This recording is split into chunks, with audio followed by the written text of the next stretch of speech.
অন্ধকারের ওপর আলোর বিজয়, মন্দের ওপর ভালোর কিংবা অজ্ঞতার ওপর জ্ঞানের প্রতীক।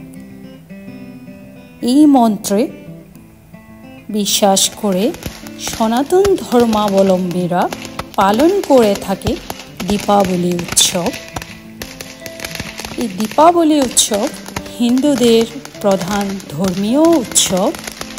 প্রতি বছর অক্টোবর বা নভেম্বর মাসে ও বাংলা পঞ্জিকা মতে কার্তিক মাসে দীপাবলি অনুষ্ঠিত হয়। তো ভিউয়ার্স, সবাইকে দীপাবলির শুভেচ্ছা। দীপাবলি ও কালী পূজা একই দিনে হয়ে থাকে।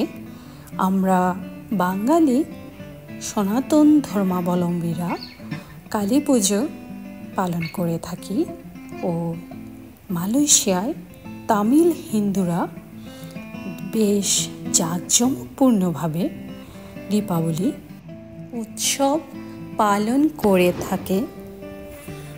দীপাবলি অমাবস্যার রাতে পালন করা হয়, তাই চারদিকে অন্ধকার থাকে। আর এই অন্ধকার থেকে মুক্তি পেতে সনাতন ধর্মাবলম্বীরা প্রদীপ জ্বালিয়ে আলোকিত করে রাখে। বিশ্বাস করা হয় এই নিকষ অন্ধকারে অশুভ আত্মা ও অশুভ শক্তি সক্রিয় হয়ে ওঠে। তাই এই অশুভ শক্তিকে দুর্বল করতে ঘরে ঘরে দীপাবলির দিনে প্রদীপ জ্বালানো হয়ে থাকে। উৎসব প্রধান দেশ মালয়েশিয়া। এখানে যে কোনো ধর্মীয় উৎসবে ফায়ারওয়ার্কস বা আতশবাজি ফোটানো হয়। তো ভিউয়ার্স, দীপাবলির সময় প্রতিটি স্টলে এত সুন্দর করে সাজানো হয় যেন উৎসবমুখর পরিবেশ, বেশ ভালো লাগে। চারিদিকে যেন আলোর মশাল।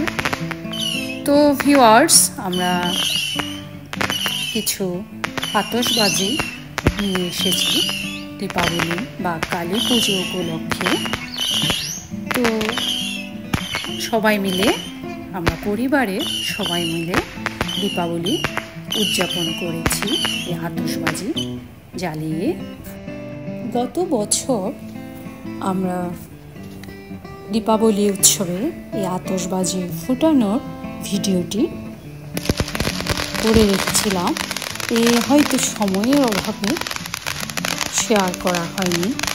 সামনে বছর ঘুরে আবারও আসছে দুর্গা পূজা, দীপাবলি, সরস্বতী পুজো। ভালো ও সুস্থ থাকলে গত বছরে ন্যায় এবারও সরস্বতী পুজো, দীপাবলি, দুর্গা পূজা সব পুজোগুলো আমরা একে একে সেলিব্রেট করব। তো ভিউয়ার্স, ভালো থাকবেন সবাই। দেখা হবে পরবর্তী ভিডিওতে। ধন্যবাদ সবাইকে। আপনারা পুরো ভিডিওটি এনজয় করুন।